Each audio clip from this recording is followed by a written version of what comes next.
Allez. Ce modeste retraité brassait il y a encore peu des millions d'euros. Où elle est, la chienne? Jean-Jacques Defay est accusé par la justice d'avoir organisé une vaste escroquerie. À 70 ans, il assure que sa femme et lui sont ruinés. Allez. Allez. Jean-Jacques et Nicole Defay dépenseraient presque toute leur pension de retraite en frais de justice et se nourriraient grâce à leur petit élevage. Ah, c'est une nécessité.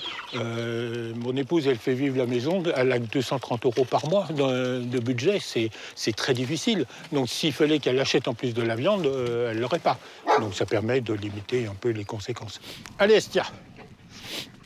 Jean-Jacques Defay est poursuivi pour association de malfaiteurs, escroquerie en bande organisée et blanchiment. Il dit ne plus avoir les moyens de se payer un avocat et assure lui-même sa défense. Ici, c'est plutôt les livres, les références de droit, etc. Il faut que je réponde à chacune des accusations et que je ressorte les papiers qui vont bien pour pouvoir amener la preuve que c'est des aberrations, quoi. L'ex-entrepreneur risque jusqu'à 10 ans de prison. L'histoire démarre en 2007, en Bretagne, là où vivent la plupart des 1500 victimes présumées. Jeannette, 85 ans, serait l'une des premières. Cette ancienne aide-soignante vit seule dans son appartement de Quimper. Très croyante, elle reconnaît faire facilement confiance. De la bonne nouvelle, Seigneur, nous te prions. Une vertu qui lui aurait fait perdre les économies de toute une vie.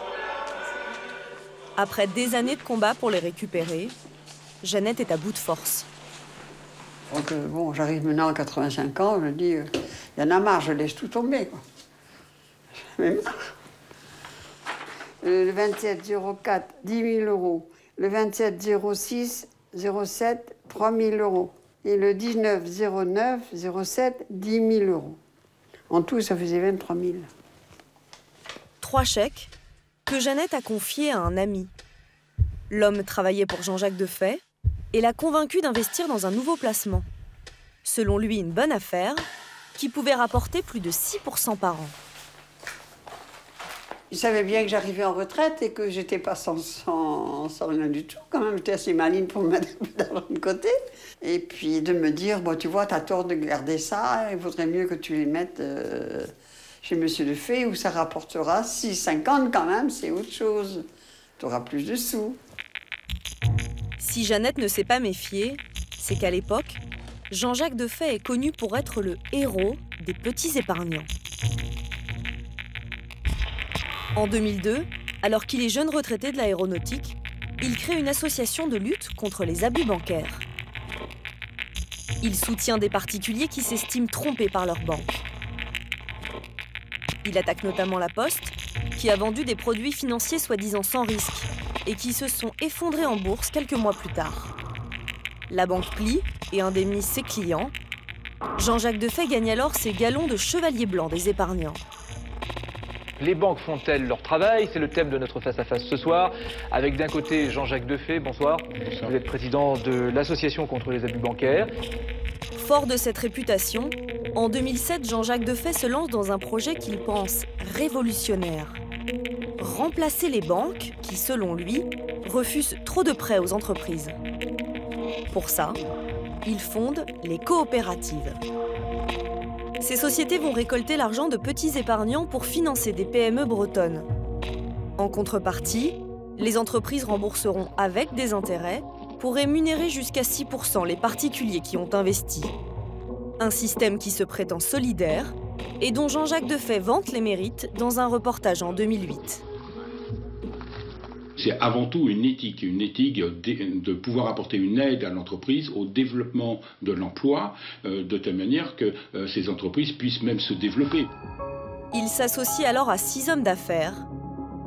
Ils sont chargés, avec leurs commerciaux, de trouver les petits épargnants prêts à investir. Une organisation structurée, avec son siège flambant neuf, que Jean-Jacques Defay a fait construire près de Quimper. Un sérieux apparent qui a séduit Morgane Philippot. À 46 ans, elle dirige une carrosserie avec son mari Patrick. Comme on est deux gros rivets qui vont... Le couple ne compte pas ses heures. Et quand il décide de placer ses économies, plusieurs dizaines de milliers d'euros, il cherche un investissement sûr. Les coopératives de Jean-Jacques Defay sont alléchantes. Le placement à 6% est garanti sans risque et permet des réductions d'impôts. Et après examen de tous les différents placements, on a trouvé que celui-ci nous paraissait nous se rapprocher un petit peu du côté éthique et les garanties à la fois. On ne va pas au casino, on ne joue pas au loto, on est plutôt prudent, on sait le travail que ça représente pour gagner un petit peu d'argent. Donc quand on a souscrit, mon mari et moi, on a bien réfléchi, on a bien examiné, on n'a pas l'impression d'avoir signé un chèque comme ça. Quelques mois plus tard, Morgane touche ses premiers intérêts, près de 2 000 euros. Comme elle, à l'époque, tous les épargnants sont satisfaits. Avec le succès du placement, une centaine de vendeurs est formée dans toute la Bretagne. Des conseillers financiers, mais aussi des hommes sans expérience, comme Eric. Il est menuisier, mais en 2008, l'un des associés de Jean-Jacques Defay lui propose de devenir vendeur pour les coopératives. On dit non mais tu vas voir, c'est pas compliqué à vendre. Déjà tiens, tu fais la liste des gens susceptibles d'avoir un peu d'argent. Déjà une idée, bon, on fait le tour de votre famille, les amis de vos amis et ainsi de suite quoi. Selon lui, même sans expérience, il était très facile de vendre ce placement. On voyait vraiment les intérêts qui tombaient, donc les gens étaient contents. Parce que des gens, des fois, nous demandaient de casser des assurances-vie ou des trucs comme ça, quoi. Ou des CEL, des PEL. Ils disaient, non, mais moi, en fin de compte, j'ai pas besoin de PEL, moi, je préfère du 6% par an, bien évidemment. Mais nous, alors, on leur disait, oui, c'est vrai, vous avez raison. Hein. En 3 ans, Jean-Jacques Defay ouvre 40 sociétés coopératives et collecte près de 35 millions d'euros. Un succès fulgurant qui va finir par intriguer.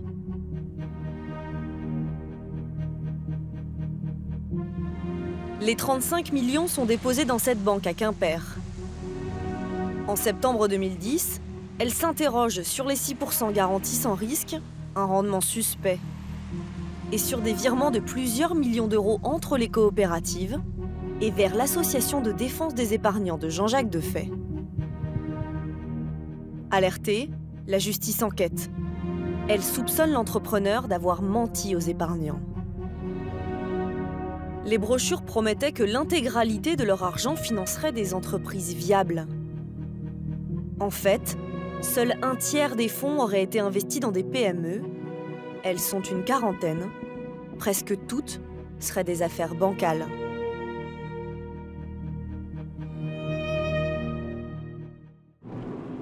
Marie était à la tête de l'une d'entre elles.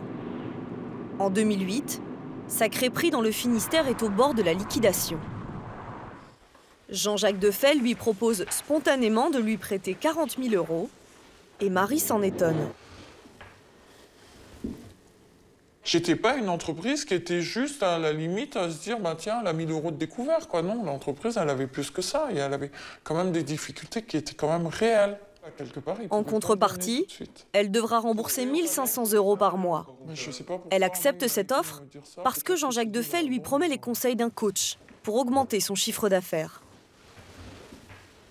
Au début, on se dit c'est lourd, mais au vu du prévisionnel et de tout ce qu'ils nous promettent derrière, on se dit ils l'ont calculé, donc ils ont des juristes. Je me dis qu'il est quand même connaisseur, quoi. Il doit savoir à qui il propose quand même de prêter des fonds. Mais l'accompagnement promis ne viendra jamais. Marie est incapable de payer ses mensualités et met la clé sous la porte. Comme elle, la majorité des entreprises ne remboursent pas les 10 millions d'euros qui leur ont été prêtés. Les pertes sont énormes. Mais alors, comment Jean-Jacques Defay a-t-il rémunéré les petits épargnants? Selon les enquêteurs, il aurait utilisé une entourloupe bien connue. Une pyramide de Ponzi, une escroquerie à la Madoff. Autrement dit, verser des intérêts aux premiers investisseurs avec l'argent apporté par les nouveaux arrivants. Et les découvertes des enquêteurs ne s'arrêtent pas là. Les coopératives auraient financé un projet très loin de la Bretagne, en Chine. L'argent des épargnants français aurait permis à Jean-Jacques Defay de construire le Village de France, un gigantesque complexe hôtelier dans le sud-est du pays. Un chantier énorme qui démarre en 2008. Plus de 200 ouvriers chinois s'y affairent.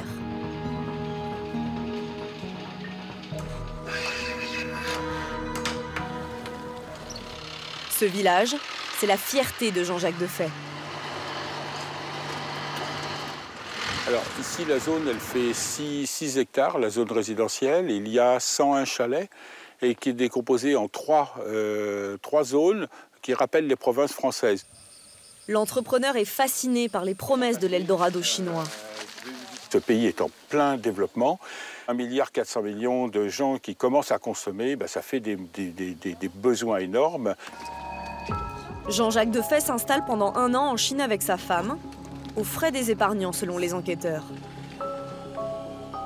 Et alors que le chantier est loin d'être terminé, il organise une inauguration grandiose, avec un orchestre de 50 personnes venues spécialement de Bretagne.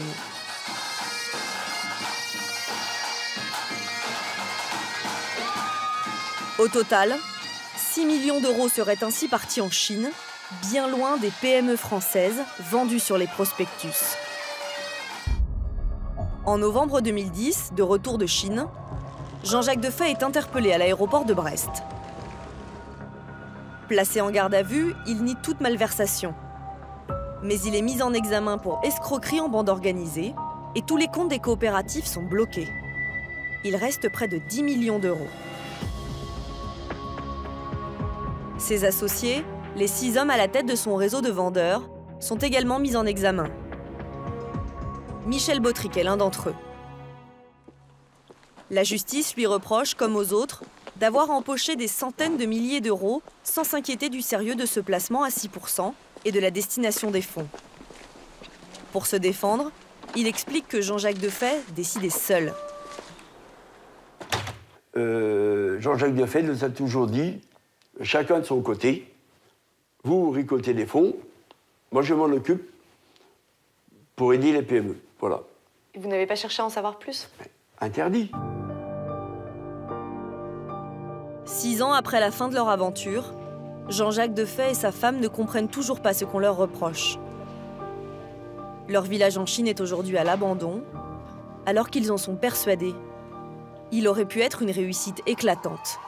C'est assez fou lorsqu'on voit que tout démarrait bien et que... Quand on voit tous ces gens qui sont heureux, les Chinois, tout le monde...